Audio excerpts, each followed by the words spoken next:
যারা উচ্চ বর্ণের হিন্দু ছিলেন, বাঙালি হিন্দু, তারা কিন্তু ব্রিটিশ শাসনকে স্বাগত জানিয়েছিলেন। 1757 সালে ব্রিটিশরা এই উপমহাদেশ দখল করার পর থেকে পরবর্তী 100 বছর 1857 সালের সিপাহী বিপ্লব পর্যন্ত প্রধানত ব্রিটিশ শাসনকে প্রতিহত করবার চেষ্টা করেছিল এদেশের মুসলমানরা। এবং এটা খুব স্বাভাবিক ব্যাপার ছিল, কারণ ব্রিটিশরা মুসলমানদের কাছ থেকে এই ক্ষমতা নিয়েছিল। এবং ক্ষমতা নেওয়ার নিয়মটা হচ্ছে, সব দেশেই এটা হয়ে থাকে, যুগে যুগে হয়ে থাকে, যাদের কাছ থেকে ক্ষমতা নেয় তাদেরকে ডিমোনাইজ করার চেষ্টা করা হয় যারা ক্ষমতা নেয়। এটাই রাজনীতি, এভাবেই রাজনীতি চলে এসছে। কাজেই ব্রিটিশরা মুসলমানদের কাছ থেকে যেহেতু ক্ষমতা নিয়েছিল, তাদের প্রচেষ্টা ছিল ডিমোনাইজ করা, বিশেষ করে বাংলা এই অঞ্চলের মুসলমানদের ডিমোনাইজ করা। পরবর্তীতে পুরো ভারতে যেটা ছড়িয়ে যায়।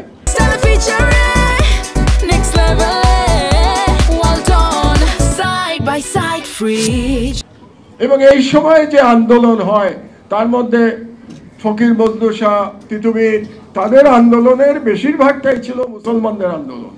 এবং সেক্ষেত্রে যারা উচ্চ বর্ণের হিন্দু ছিলেন, বাঙালি হিন্দু, তারা কিন্তু ব্রিটিশ শাসনকে স্বাগত জানিয়েছিলেন। কারণ তাদের কাছে মনে হয়েছিল যে আগেও তো আমরা বিদেশিদের শাসনের অধীনে ছিলাম, তারা মুসলমানদের এখনো বিদেশি মনে করে।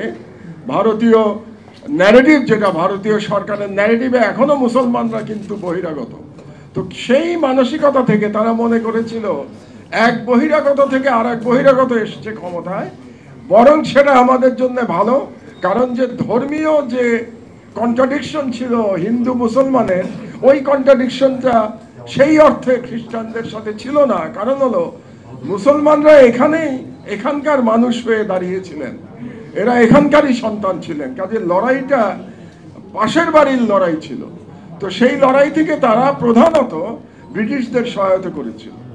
কিন্তু যখন বঙ্গভঙ্গ হলো, সেই বঙ্গভঙ্গের পরে কলকাতার বুদ্ধিজীবীরা মনে করলেন তাদের সাথে ব্রিটিশরা বিশ্বাসঘাতকতা করেছে। এবং সেই কারণেই তথাকথিত স্বদেশী বিপ্লবের শুরু হয়। এবং সেই স্বদেশী বিপ্লবকে একটা রোমান্টিকতার মাধ্যমে নিয়ে আসা হয়, যার মধ্যে দিয়ে ক্ষুদিরাম ইত্যাকার গল্প, তারপরে রবীন্দ্রনাথের লেখালেখি, শুধু যে আমার সোনার বাংলা তাই না, আরও যে সমস্ত গান, যেমন যে সমস্ত বাংলা ভিত্তিক গান, তারপর বন্দে মাতরম, বঙ্কিমচন্দ্রের, এই সমস্ত গান তখন সেই আন্দোলনের স্লোগানে পরিণত হয়। এবার 24শে বিপ্লবে আমরা আমাদের স্লোগান দেখতে পেয়েছি, আমাদের তরুণদের নতুন ধরনের স্লোগান। আর তখনকার স্লোগান ছিল কিন্তু আমার সোনার বাংলা, আমি তোমায় ভালোবাসি।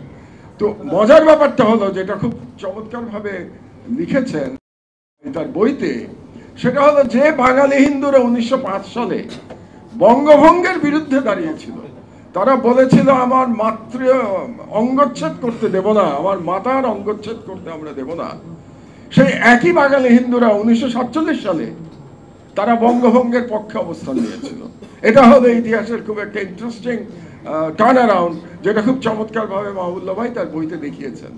কারণ 1947 সালে যখন সরওয়ার্দী এবং শরৎ বোস তারা একটা ইউনাইটেড বেঙ্গলের একটা তারা চেষ্টা করলেন, এবং সেই সময় প্রধানত কংগ্রেস এটার বিরোধিতা করেছিল। কারণ মোহাম্মদ আলী জিন্নার কাছে যখন সরওয়ার্দী এই প্রস্তাব নিয়ে গিয়েছিলেন, তখন মোহাম্মদ আলী জিন্না অনেকটা নিমরাজি ছিলেন। তিনি এটার বিরুদ্ধেও আসেন নাই পরিষ্কারভাবে, এবং এটার সমর্থনেও আসেন নাই, কিন্তু এমন ভাব করেছিলেন যে তার খুব একটা আপত্তি নাই যদি এরকম একটা ইউনাইটেড বেঙ্গল মুসলিম মেজরিটি স্টেট তৈরি হতে পারে, তার আপত্তি ছিল না। প্রধান আপত্তি আসে কিন্তু নেহেরু এবং প্যাটেলের কাছ থেকে। নেহেরু প্যাটেল সাধারণত ওনারা লড়াই করতেন রাজনৈতিকভাবে, কিন্তু বাংলাকে ভাগ করার ব্যাপারে কিন্তু দুজন একমত ছিলেন। বরং প্রথম দিকে মহাত্মাকে মৌন সমর্থন দিয়েছিলেন যে এরকম একটা চিন্তা করা যেতে পারে।